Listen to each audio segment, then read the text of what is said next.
Hi folks, and welcome to this 6th daily critique where I'm going to be going through 4 photos by Struan Robertson of Yosemite National Park. And the theme of this video is going to be around letting the natural qualities of light and atmosphere show through in your images, and how to really think about the conditions that you're shooting in when you're editing.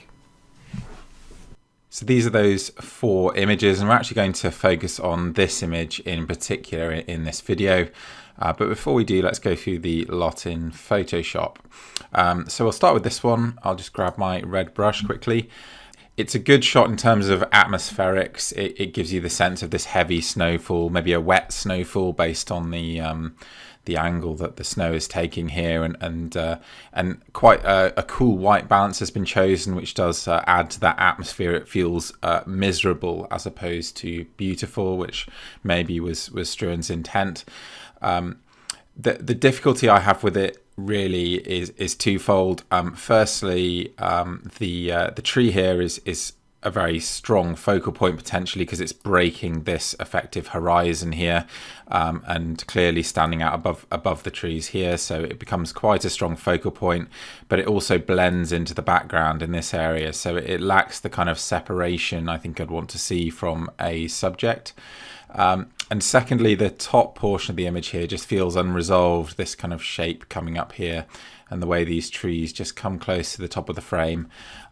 So maybe there's an argument to be made for a crop there, but really without that separation of the tree, I'm not sure that this shot really works, although it does certainly capture the atmosphere of being there, I'm sure. This one, I think it's perhaps slightly over contrasted and maybe trying to make the most of a difficult lighting situation. You can tell by the color balance here that the light has already become quite harsh, and Struan's obviously trying to make the most of this beautiful reflection here. As a quick editing idea, I would certainly try and make that reflection brighter so that it's almost as bright as the sky above it. So I'd do a change like this to the raw file, just doing it obviously very roughly here, and make sure you got some whites up in the clouds. So I'll just do that as well. So that's just going to help to lift the colors a bit, yeah, I mean, very difficult to create a dramatic image in this kind of lighting, and it's a perfectly nice illustrative shot. Maybe worth considering shooting in black and white. There obviously was one famous photographer here who did just that, and you can see there's the kind of elements you'd actually look for a black and white conversion here. So with a bit of contrast work, I think you could really make this work very well as a black and white. Now we're on to a shot that's quite similar to the one that we're actually going to spend most of our time on. I think the editing choices here are really good, actually. The texture and lighting on the cliff face. I always get my El Capitan and Half Dome confused, but it's one of the two. And the lighting here is pretty ideal. Love seeing it through the mist. It makes the mountain, the cliff seem that much more gigantic, seeing it above mist like that, and adds a sense of mystery and atmosphere. So absolutely lovely conditions. And I like this water texture in the foreground. I'm not sure about the little details here. They're not ideal. You know, you'd love to see sort of rounded rocks and maybe not these leaves. But again, that's perfect world stuff. You've got to work with what's in front of you. And I like the shutter speed Struan's chosen. Nice to have this little reflection of light as well. It just ties the cliff face to the water below. So compositionally, I think this is also very strong. Nicely framed by the trees here with this reflection catching, tying the shot together. So very coherent image. One issue I can't quite get over though is this tree in particular shooting into the top of the frame like that. You just want to see the top of it because you can see that it must be somewhere just up here, just out of frame. So maybe that would be something that could have been done slightly differently. It's less of a problem with the trees on the right and left, but certainly this one seems so prominent, this grouping here with the mountain, that I'd like to see that. And you could certainly stand to lose a bit of the foreground if you needed to, but otherwise very nice shot that. Okay, so this is the one we're going to focus on. Stunning conditions is the first thing to say. I mean, very, very atmospheric, amazing sense of grandeur here. There's a few things that I noticed straight away. One is that it just feels a bit dark. These mornings often, they feel very calm, very fresh, very peaceful. And I think if you keep a darker mood in a scene like this, then it starts to lose a bit of that sense of peace, if you like. And maybe Struan's going for that, of course, because that's a personal choice. But I would certainly try to keep it a bit more peaceful. You can also see some chromatic aberration creeping in here. So red edge there, blue edge here. And equally on the trees, red and blue left and right. So that's a matter of a checkbox when you're editing. Compositionally, there's a lot of this that's really perfect. I mean, essentially the entire top half of the image is just amazing. The way the mist falls, the way you have this lovely framing through the valley here, a nice sense of asymmetry with the trees on either side and the mist, and I really think it's such a beautiful image, and especially that top portion. This bottom portion, okay, you've got the reflection of the mountain, which does link together nicely, but you have a lot of distractions as well. All these little twigs sticking up here, this messy dead leaves, the scattered rocks that don't really have any organization to them, bits sticking out the edge of the frame here, and this lump of rocks on the right. So there's a lot of complexity to this foreground that I think detracts from that peaceful atmosphere from the top half of the image. So a fairly obvious choice for me would just be to crop here, do something like that. And I really don't think that you lose much, but you gain a lot, because it focuses your attention on all of the aspects of the image that are most attractive. And you can also see these this branch here coming into the top right, and the proximity of the top of the cliff here to the top of the frame. It doesn't look particularly purposeful, so I would again do a crop something like that. So that's what I'm going to do, and I'm going to take you through in Photoshop to show you how I would approach editing this image myself. So I do have the raw file here, which is great. And I'm going to zip through. So I'm going to add some exposure, and I'm going to lift the shadows, and I'm going to darken the highlights. So that's taking care of the sky up there. And because I flatten the image, I'm going to add some contrast. And already we're looking more towards what I'm after. I'm going to darken that sky further with the gradient, so just dragging a soft gradient over the top of the sky there, not too much, just half a stop just to help it on its way. And I'm going to take a bit of saturation out as well, because I don't actually want that this blue patch in the top to draw my eye out of the frame, although we will be losing some of that when I crop it, which I'm going to do now. So just unlocking that so I can change the aspect ratio. And then the bottom edge of the frame here, I think it's going to end where I get past these rocks here. That cuts out the majority of the distractions, and these smaller features here, they're no problem really. So that's my crop. Could maybe lose a tiny bit more from the top just to get rid of that diagonal there, but that's about right. Let's add some saturation. So I'd love to bring out more of these autumnal colours, so a fair bit of vibrance added there. You just got to be careful that none of them start to fall apart, so to speak. And then I'm actually going to brighten the image right the way through the middle here, just to enhance this mist and lift things a little bit. So not a massive adjustment, but that again will just help it on its way. And this left hand side is that bit darker, so I'm going to just lift this side a little bit more still. And that's starting to look quite nice now. Let's just darken down this patch of sky.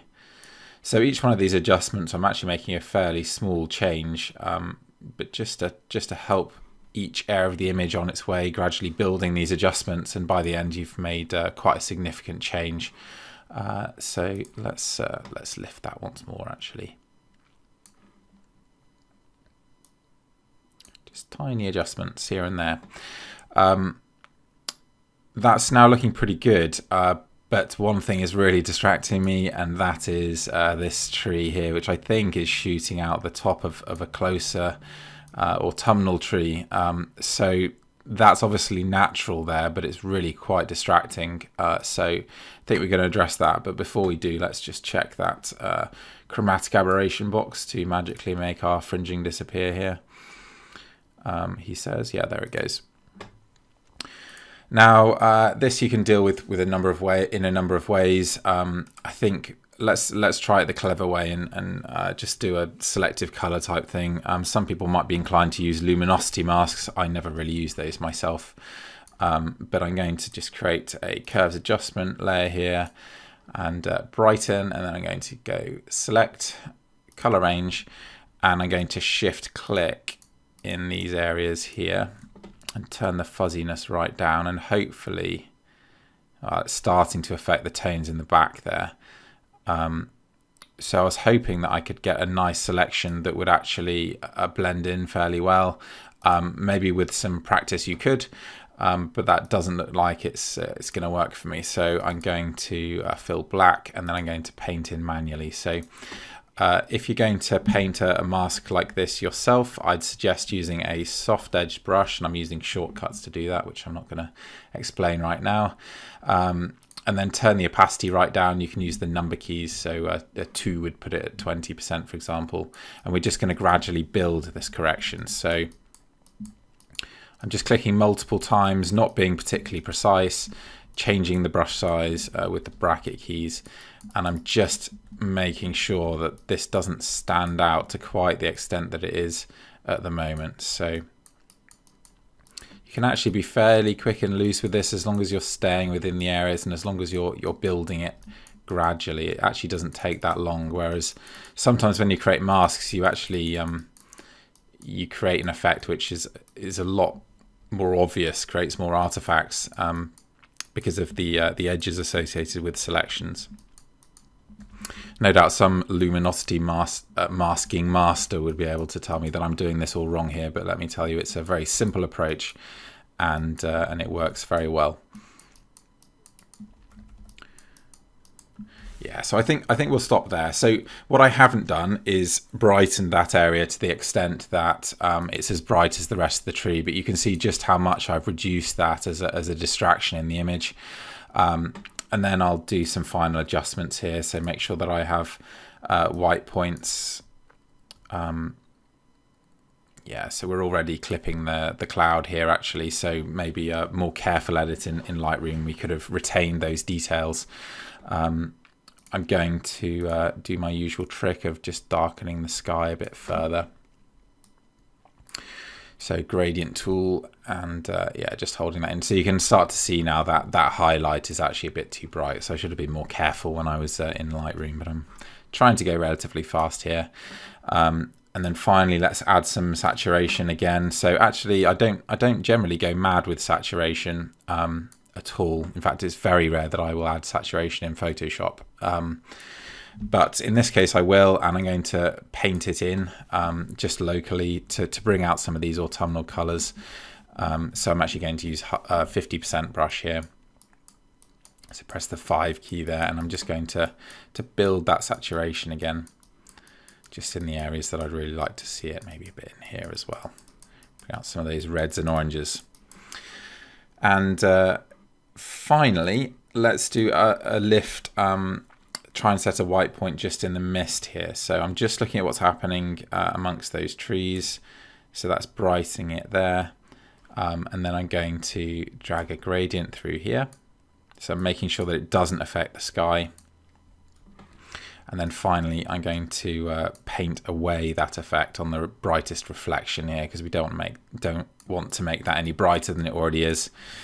And actually looking at that area, I'm going to switch some of the cyans to more of an ultramarine and slightly desaturate them. So here I'm just expanding the range of this cyan selection that I've got in the hue saturation, and I'm just going to shift the hue dramatically to make sure I'm going in the right way. I'm just looking at that bottom portion there, so I just want it to be a bit more ultramarine, and then I'm going to take a bit of the saturation out of there as well.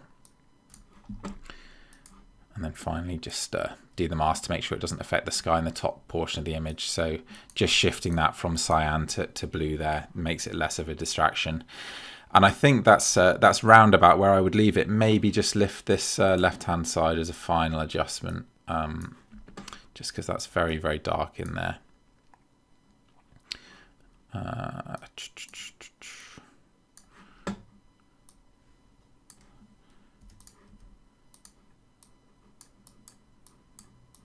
Okay, so that last adjustment is really just lifting this this darkest left edge. And I think that's it. So I have to say, I think this image is just stunning. I wish it was my own, and the autumnal colours, the combination of the mist and these amazing rock faces is something else. I mean, Yosemite may be a popular place for photographers, but it's surely one of the most beautiful landscapes in the world. So thank you very much for sending that one in, Struan. Really enjoyed editing it, and hopefully you found that helpful.